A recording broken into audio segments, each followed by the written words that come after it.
ती हलकी वाजवती, हाय दुलदुला की हाय दुलदुला, हाय दुलदुला की हाय दुलदुला, हाय दुलदुला की हाय दुलदुला. त्याच्यात काय मंत्र नुसतं इतकंच असतं, हाय दुलदुला. आणि सोंगताना कोण कधी लावणार? त्या गावात होतात ना हाय दुलदुला की हाय दुलदुला. आता सोंग करायचं म्हणजे कशाला आणावं लागतं? बाजाव. पण सोट्टी गावात आले आणि सोट्ट्यांच्या लक्षात आलं आपल्याला या घरचं सोनं घेता येत नाही आणि सोंगाच्या निमित्तानं चोरी करता येते. आणि मोठ्या मंदिराच्या बाजूला वाडा होता आणि त्या वाड्यात 40-45 तोळे सोनं म्हातारीच्या अंगावर आणि संध्याकाळी म्हातारी सोनं काढायची. चोट्ट्यानं तीच बाजूची हाय दुलदुला की हाय दुलदुला, हाय दुलदुला हाय दुलदुला की हाय दुलदुला. हलक्या वाजणार रंग, अरे बापरे, नवीन गावचे पाहुणे आले, हाय दुलदुला की हाय दुलदुला. दरवर्षी गावात आपल्या सोंगात बाहेरची पण साजरी झाली की हाय दुलदुला की हाय दुलदुला. आणि ते थांबलं की अरे हे चोट्टे चोट्टे, ते खालचा लगेच म्हणतो सच काय ती बुद्धी सुनताय कोण? हाय दुलदुला की हाय दुलदुला.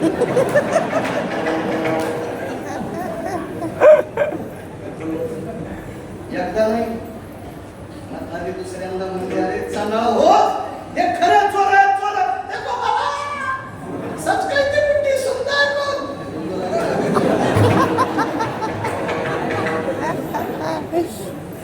हे त्याच्यावर नसतं माझं, त्याला हलकी लागते.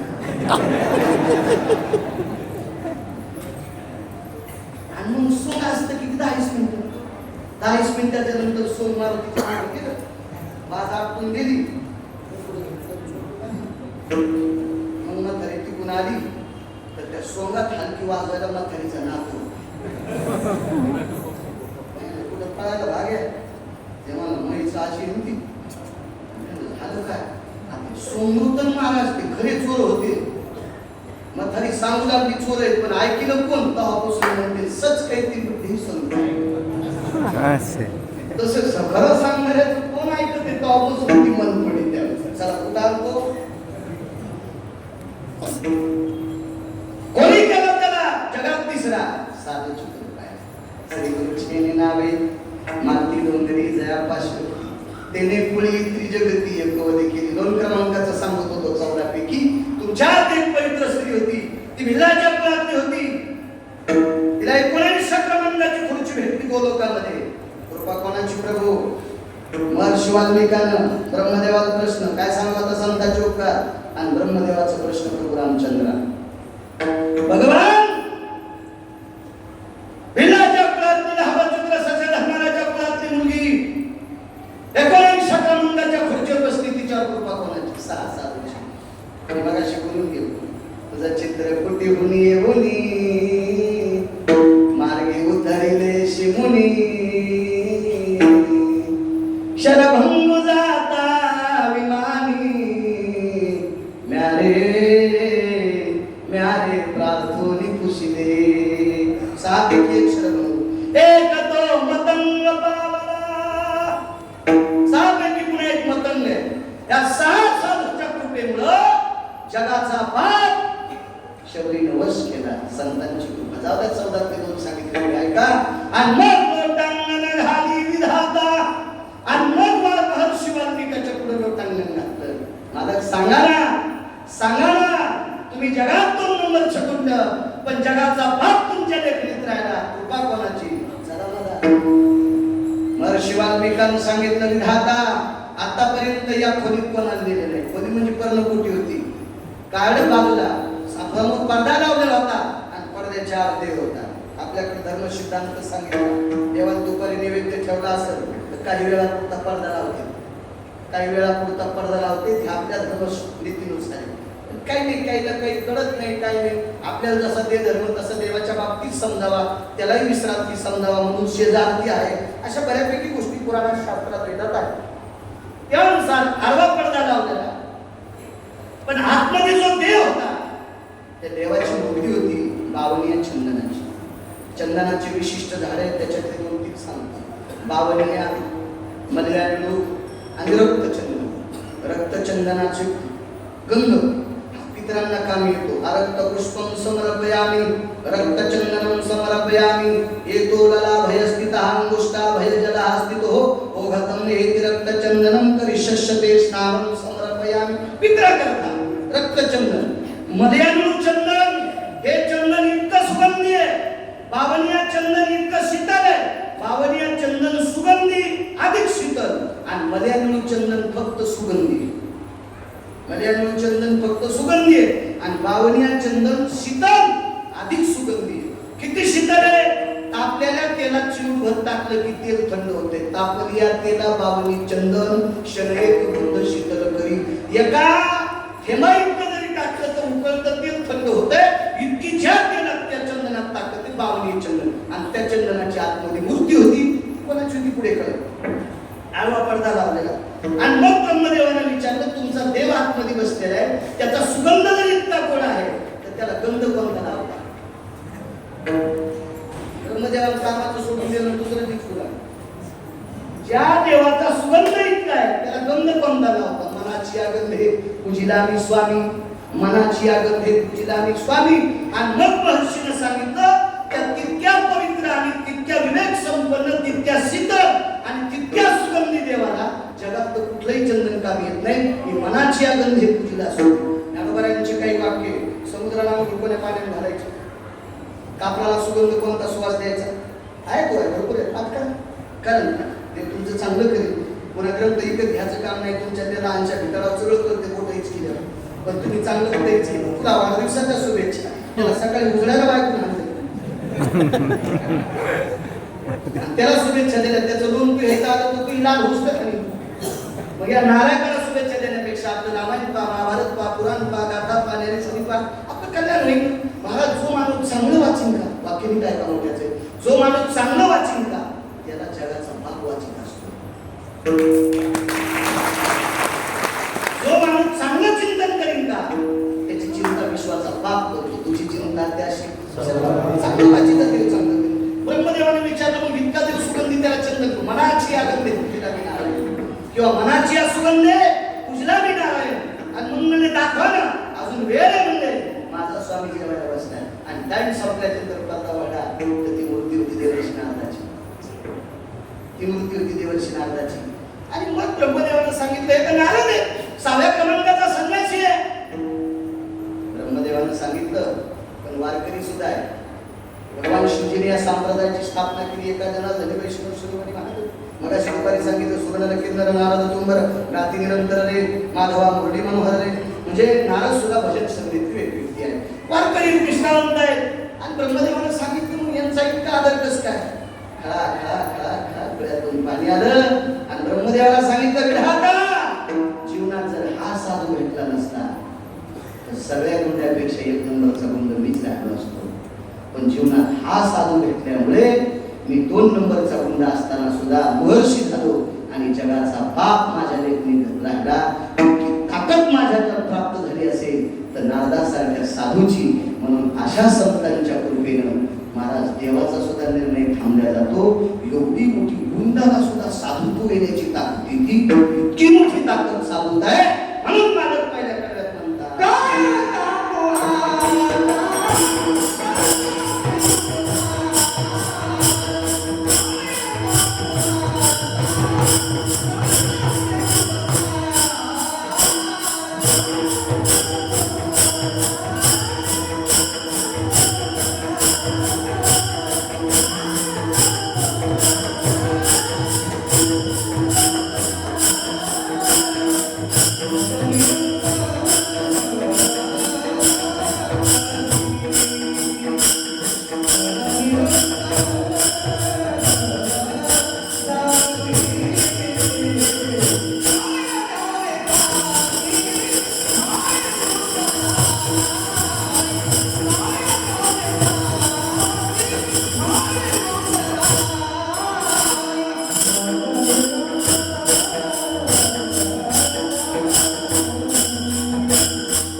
नीच माणूस सुद्धा देवाला ताब्यात घेऊ शकतो, एवढी कृपा संतांची. राहिला प्रश्न आई वडिलांचा देवाचा. देव संतांची बरोबरी का करू शकत नाही? त्याचं कारण आहे, देवाच्या मनात शंकेची खिचडी शिजली. देव स्तुती प्रिय आहे. देव काय प्रिय आहे? स्तुती प्रिय आहे. एक जण म्हणला गिरगावकराच्या गोळ्या संपल्यात का? त्याला म्हणलं सुंगळ्या गोळ्या कमराच्या आहेत, याला गोळ्यात नाहीत. आणि याच्या गोळ्या ज्या दिवशी चालू होत्या त्या दिवशी पोरगं मागच्या घरात झोपी मला. अशी नाही आहे ना, सोबतच आहे. म्हणे देव कस काय स्तुती प्रिय? भजन हे काय महाराज? देवाची स्तुती. भजन काय? देवाची स्तुती. मग कौरव भजन करीत होते का? पांडव वनवासात पण भजन केलं. पाती पांडव त्या देवाशी गादीवर बसून भजन नाही केले, आईशे त्यांधाचे 100 हंगार पुसायच्या पण कामी नव्हते ना आलाय. 100 किराणा कापायच्या पण कामी नाही. मसवाला कापायच्या कामी नाही. इतकी येळपट होते. 5 शिरे 5 राज्यात असताना सुद्धा भजन आणि वनवासात सुद्धा भजन. किती भजन बघा सांगितलं. या 5 पैकी इतका निष्ठावंत वारकरी होता, झोपी गेल्यावर त्याच्या अंगावर चुरून कृष्ण दिसतो. महाराज वारकऱ्याची बायको सांगितली आली की नाही? अर्जुनाच्या अंगावरची केस म्हणजे रोम कृष्ण कृष्ण म्हणायचे, पण अर्जुनाच्या डोक्यावरचा केस जर खाली पडला तर कृष्ण म्हणत नव्हता. द्रौपदीच्या डोक्याचे केस कृष्ण म्हणायचे, पण केस हिंसरल्याच्या नंतर खाली पडला तर जागा पण कृष्ण म्हणायची. जागा कृष्ण म्हणायची. म्हणून विराट राजाच्या घरी द्रौपदीला सैरंगणीचं काम आणि चलता सांगितलं देवानं, ताई जिथं केस हिंसरशील तिथं शेणान केस थापून आणि ते शेण कोपऱ्यात मारी जाय, वाळलं पेटून देत जाय. नाहीतर नालायक कौरवाचा गुप्तचर जर आला आणि उकांड्याला कान लावला आणि उकांडा जर कृष्ण कृष्ण म्हणला तर ते नालायक म्हणून ते पांडव या गावात पाहावे पुराणी विचार. चांगलं वाचिता युगजून म्हणलं मी लय वाचितो, पण मला कशातच नाही सापडलं. गिरगाव करायला फुलात घेऊ सगळे विठाला विठाला.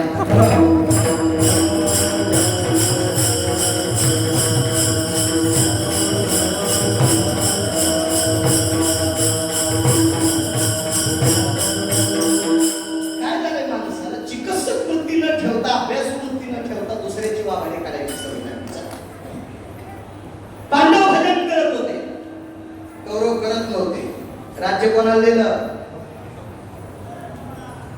पंढरपुरात त्या मालकानं राज्य कोणाला दिलं?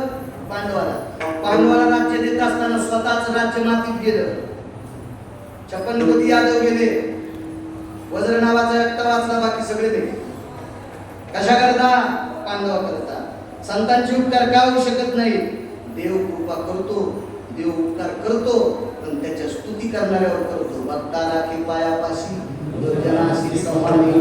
मला सांगा, नारदाने कृपा केली, नारदाने उपकार केले, वाल्या लायकीचा माणूस होता? नारदाला काही घ्यायचं होतं नाही. आपण आज सारखी करीत ताकद फक्त या समाधीतल्या साधूंकडे आहे.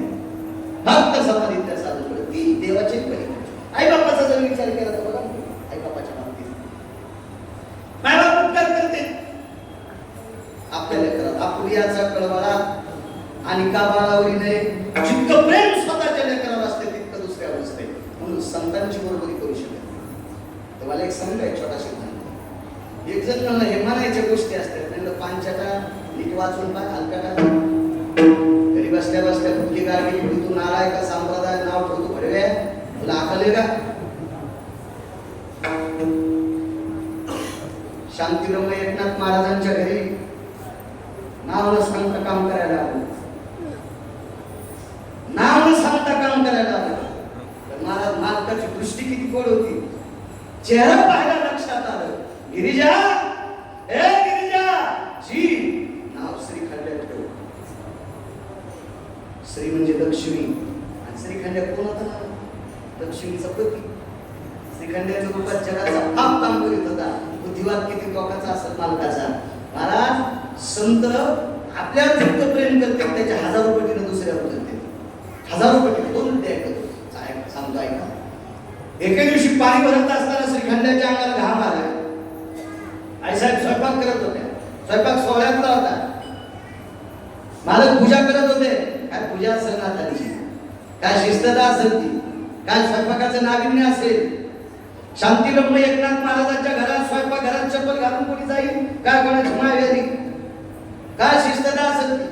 महाराज जगाचा पाप पाणी भरीत होता. तेव्हा आताच्या संख्या असेल का गोदावरी किती काटे कुठे असते. त्या काट्या कुट्या फुलाच्या पाकळीला नाचवी इतकेचे त्याची तळपाय कोमल आणि बिना उदा चप्पलचं पाणी भरायचं. सोहळ्या प्रत्येक घागरीला आंघोळ करायची आणि वऱ्या कपड्याने पाणी टाकायचं. इतका शुद्ध सोहळ्यातला सण आणि हा म्हणाला आवाज दिला. श्रीखंड्या जी मध्ये आई साहेब पाणी आणता आणता रस्त्याच्या मातीनं चिखलानं पाय वळले. अर्धी घागर रांगणात टाक आणि अर्धी घागर पायावर घे. आई साहेब रांग मी सांगते ना. दटवलं हृदयावर हात ठेवून दटवलं. अर्धी घागर पायावर घेतली. आतमध्ये स्वयंपाकघरात जायची ताकद होती. कारण शिस्त होती महाराज. शिस्त होती शिस्त. तुमच्या आमच्यासारखी शिस्त काय? 27,000 रुपये रातची खर्ची बाईच्या पायात चप्पल शिरा करताना. तुमच्या तळपायाचं काही ऑपरेशन झाले नाही. मला कसलाही आजार नाही. माझ्या तळऱ्यांना काहीच नाही. त्यांना चप्पल कसं काय घातली नाही. आमच्याकडे किचन मध्ये घालायची चप्पल वेगळीच आहे. हॉलमध्ये घालायची चप्पल वेगळीच आहे. आणि बाई अशी एखादी चप्पल आहे का घरी महाराज आल्यावर त्याला आणायची. मग सांगायला उठून जातो सांगले.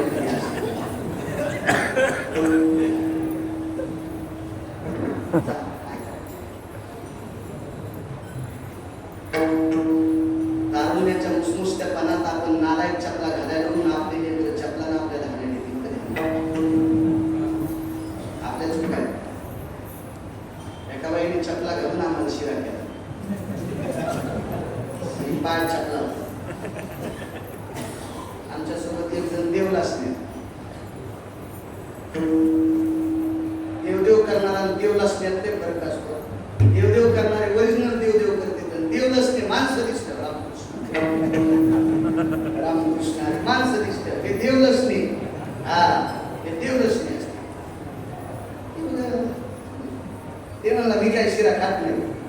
आपल्याला काही शुगर नाही बीपी नाही काय नाही केसर नाही. ती बाई काही शाकाहारी होती. नवरा असा नाही का कुठे कुकर आपल्याला काय घ्यायचं काय घ्यायचं का सोयी करायची का आपल्याला. पण ती बाई शाकाहारी होती. शक्यतो महाराष्ट्रातल्या बऱ्यापैकी अंशता सोडून द्या पण बऱ्यापैकी आपल्या मावल्या महाराष्ट्रातल्या शाकाहारी आहेत. आपल्या एका सात्विक बाईनं शिरा केला. तेव्हा पण तिच्या पायात चप्पल होती. नाही पायात होती. तिने चपलांची शिरा हातला नाही.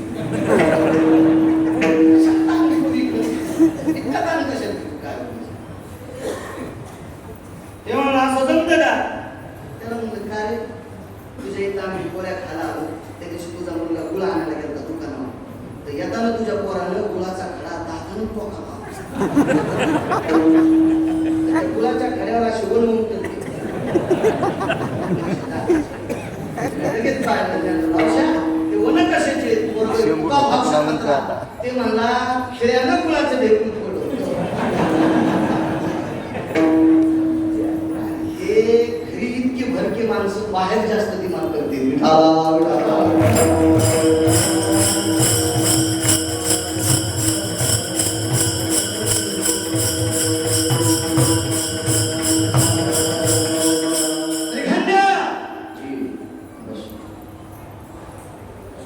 आईसाहेबांच्या लक्षात आलं जेवायला असं असा पाठ टाकलं.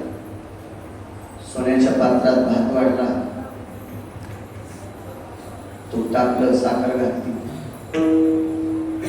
खास श्रीखंड देवानं सांगितलं आईसाहेब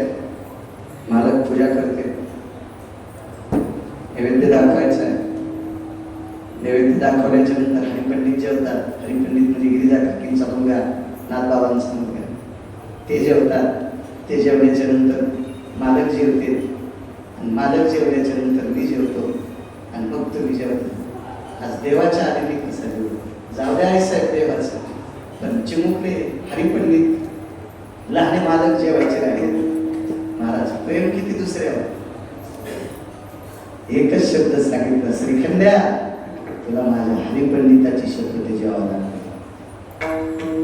ज्या वेळेला एका साधूची पत्नी पुढच्या लेकराची शपथ घातली, त्यावेळेला जेवण करून गेल्यावर गोदावरीच्या पात्रामध्ये उत्साह शिरत होता. अनंत पाप्याचा पाप होणारी गोदावरी माता देवाला विचारत होती, देवा इतकं का रडता?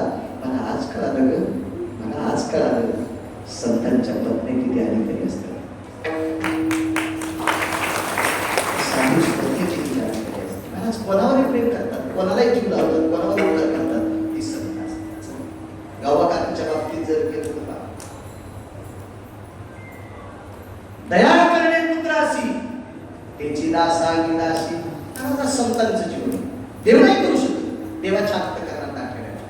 महाराज संतांच्या कृपेनं गुंड दोन नंबरचा वाऱ्या महर्षी धरा असं नवलाची गोष्ट नाही. 5 मिनिटं वेळ मला तसा तर वेळ नाही, चालू व्हायला पाहिजे. 2-3 मिनिटात सांगतो. पण संतांनी जर पशुवर कृपा केली तर पशुची तुझा जीवनशैली बदलते. मी दुपारी ऋषीपंचमीचा आणि प्रकट दिनाचं गेल्या 7 वर्षापासून एका सद्गुरू समाधीधर शेगाव निवासी प्रतिपंढरी या पवित्र अधिष्ठानातल्या मालकांचं मंदिर आहे शेगावला. ते गेल्या 7 वर्षापासून सेवा म्हणून सेवेकरता निवडला आनंद असं म्हणतो. एरवीच्या कीर्तनात प्राप्त प्रसंगी निवडला असं म्हणतो. सेवेकरता म्हणत नाही, कारण सेवा नसतील ना तिथे, ओरिजिनल सेवा. तिथं मंदिरामध्ये सगळ्या लोकांनी असे पूर्ण अध्यायाचे फोटो प्रतिमा अशा दान केल्या. महाराजांच्या जीवनामध्ये एक खट्याळ घोडा होता एका व्यक्तीच्या घरी. त्या खट्याळ घोड्याला स्पर्श झाल्याच्या नंतर 72 कोडी असतात, मुळात असतात आणि त्यातली त्या 72 मध्ये बन्य भैरव्याती नावाची घोड असते घोड्याला. ही घोड असल्याच्या नंतर ते घोडं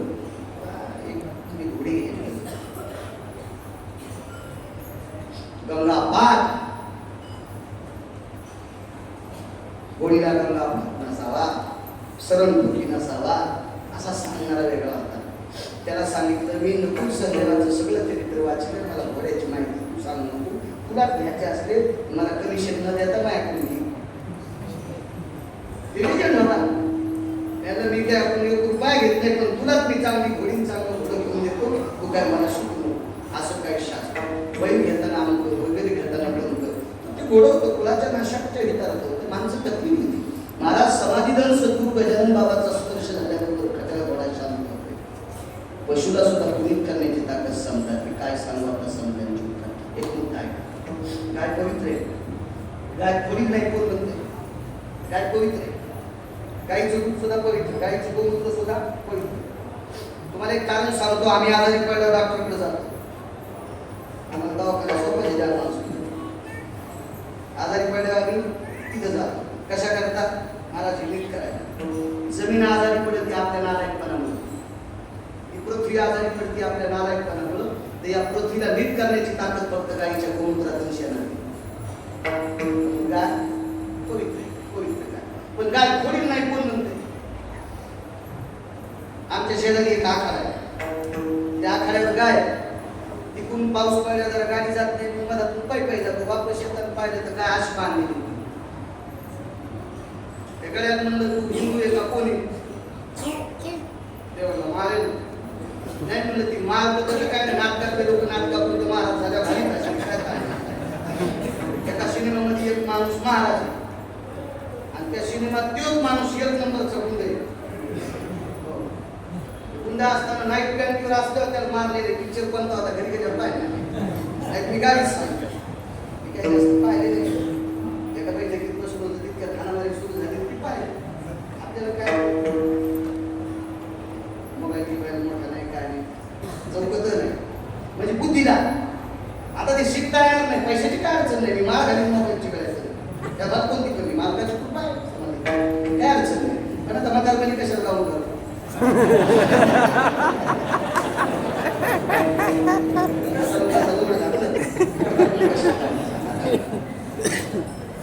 पाहण्यात गाय किती थोडी त्यात म्हणाले तुम्हाला तरी येतो हिंदू नाही समजेल तू गाय अशी बांधली कशी ते मला मला तुम्हाला काय सांगायचं गाय तिची विकत किती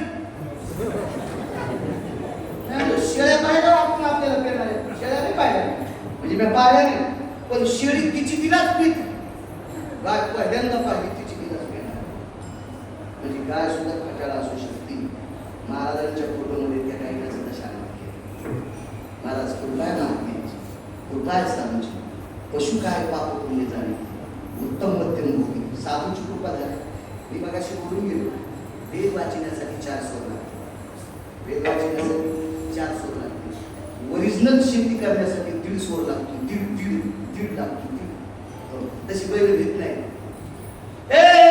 सरजा राजाची जोडी खिल्लारी पहुल डबळे गंगेचा वसुराजाचे पिक पाहिले भूक हरली विश्वाची कृती पाहता कर्माची भूमी पेरली मोत्याची भंकर दार भंकर भंकर दार भंकर भंकर दार भंकर भंकर दार भंकर अशी शेती करणार 1.5 स्वर लागतो त्याचे नाना प्रकारचे भंकर नांगरीचा भंकर वेगळा मरण हाणताना भंकर वेगळा मोठ हाणताना भंकर वेगळा मोठ हाणताना मोठीचा सौंदर्य दाबला मोठ कळती ना चिंच्या पॅन्टीवर फक्त माना हलवा पहिले दोनदा हसते पहिले दोनदा हसते पुढचा हसल्यावर एकदा म्हणजे त्याचा हसलेला चेहरा पाहिल्यावर एकदा आणि कशासाठी हसले कळाले तसं चिंच्या पॅन्टीवर सौंदर्य काना मोठं ते पाहिलं नुसते माना हलवले चित्रातल्या भावल्यासारखे तुम्हाला काय माहिती मोठी तर त्यानं ज्या वेळेला असा काना दाबला तिथून बलकर सुरू होती उताराची जड पाहिली सवे चालती वृषभरे उलट्या पायाचं माप काढिलं वीर दिसती साचिरे भलकर दादा भलकर भलकर दादा भलकर भलकर दादा भलकर भलकर दादा भलकर नांगरावती भलकर ए माझ्या जीवाची मन गोव्याची उदर भरणीची साचरे या खोळीची ती पोशिंदा नारी ती सत्वाची रे तुम्हाला डबल दिला तास काळा तिनाच रे हा भलकर दादा भलकर आणि मरण हमदाला भलकर पहिला हमदाला देत नसते मदन उधारताना ए पवना तुझ्या कृपे मोती ढालले तोंड झाकले भुसाने तोंड झाकले भुसाने एवढी दया करुणेची एवढी दया करुणेची नयन गेले काचणी काचणी म्हणजे कुशी ज्वारीच्या वर मात्र बारीक कण असतो का या कणानं असे डोळे खाजवत होते लाजत पापणे जातात दूध घेणाऱ्या लोकांच्या आता मळणी यंत्र उभे राहिले म्हणून ताक संपला नाही दूध उधळायची बरोबर 4 प्रकारची त्यालाही स्वर लागतो वेदात स्वर लागतो स्वर जर नसेल यतो कविजन संघाचो जत्रे भयस्थिता आदिष्टित सर्व स्थित भयप्रभायः एक ऋषी पंचमी स्थित पवित्रो समाधिष्ठो नारायण सर्व साधवे सत्पुरुषाः हितेश भवस्थितो वैष्णव जनयत योगी जपितपि अनुरागी सर्वस्थितो मुक्त कैवल्य स्थानवत निवास श्रीराव समाधिधन यत् पवित्राः गजानन महाराज शर्मण्ये हो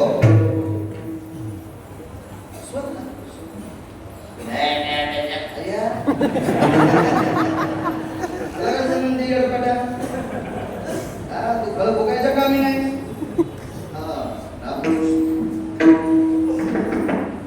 योगा सांगा महाराज रेड्यावर कृपा केली तर स्वरास्तू मैशी पुत्रा मुखे बोलवले इतकी विठोबाल